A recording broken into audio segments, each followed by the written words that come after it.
We've been spending some of our time discussing form, direction, and strength of scatter plots in context, identifying any outliers that we can eyeball on the graphs.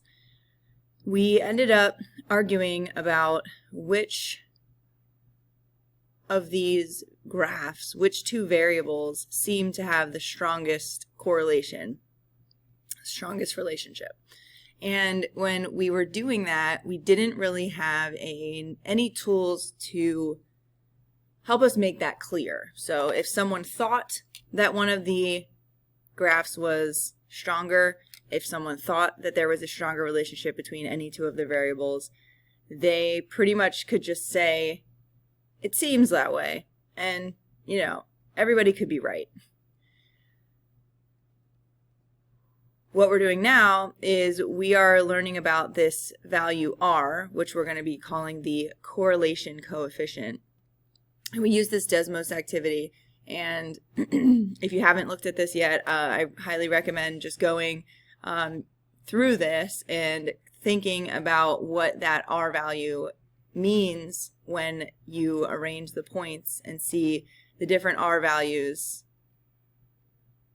that result. Okay, so you have on this left-hand side, you have a panel here where a lot of it is not,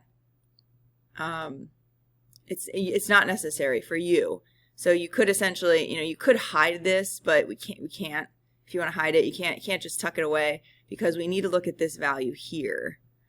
So the formula here is actually less complicated than it looks, but I know it just looks complicated and very abstract. But this R value down here is what we are going to be focusing on. So what you want to do is fiddle around with these points. And I mean, you can even just take a look at what's going on when we just take one of the points and like freak it out, right? So we just manipulate it and kind of keep an eye on that value here. And how is that changing when you have the points being manipulated? So what we're going to do is follow the directions, arrange the dots so that R equals 1, and then we sort of keep doing that until we're satisfied that our R value is close enough to 1. And I'm satisfied that's close enough. I could probably get it closer, but 0.999 to me is close enough to 1. So when you have an R value close to 1, it looks like you have this extremely strong, perfect linear relationship, which is positive because it's going uphill.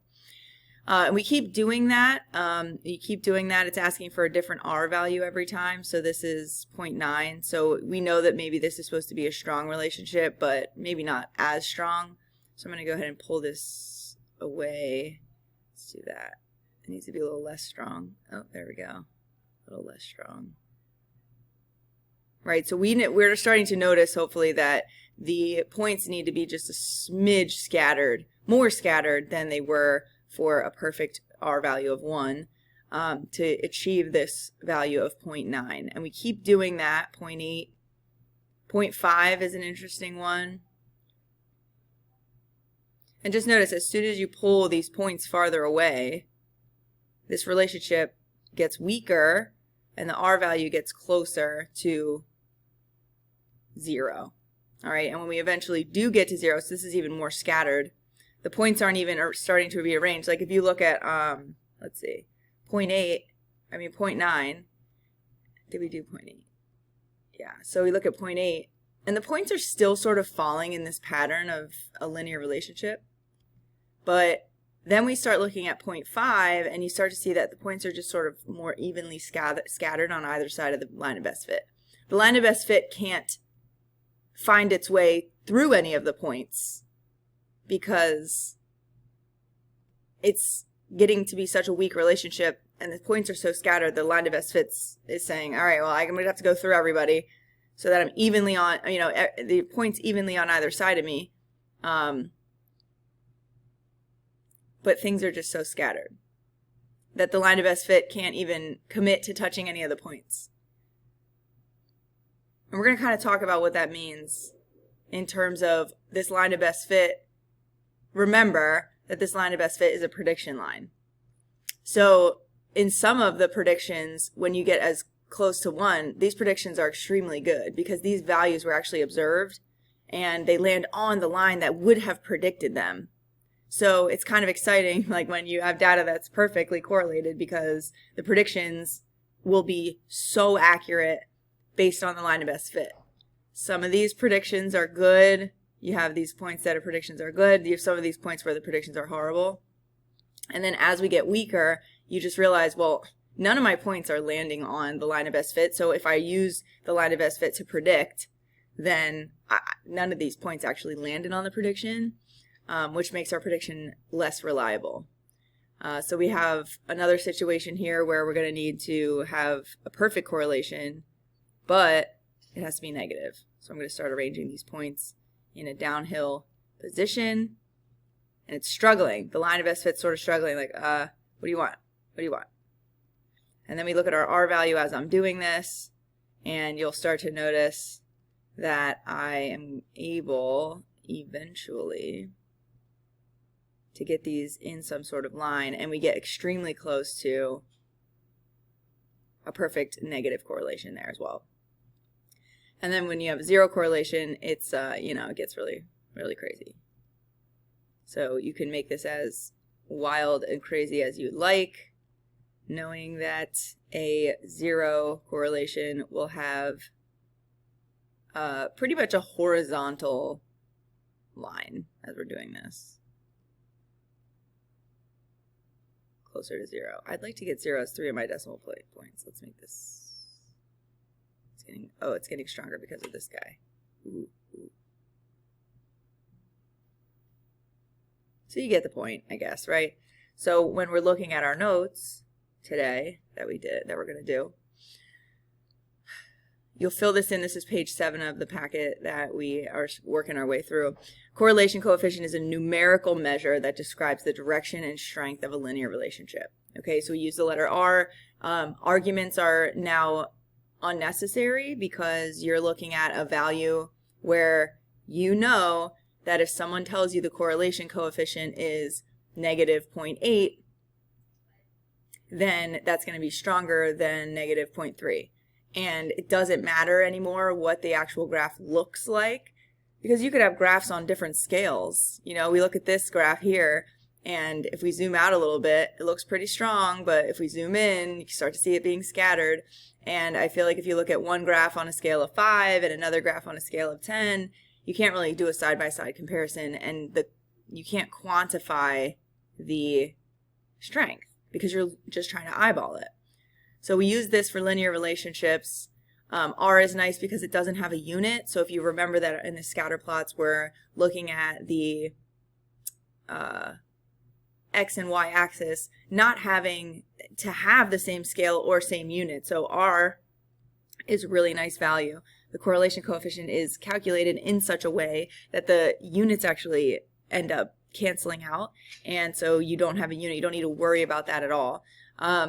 R is not resistant to some outliers. I would say most outliers. If you have an outlier, we're going to explore this a little bit, but if you include an outlier, the R value is going to be weaker. If you take out an outlier, the R value is going to be stronger. R is always between -1 and 1.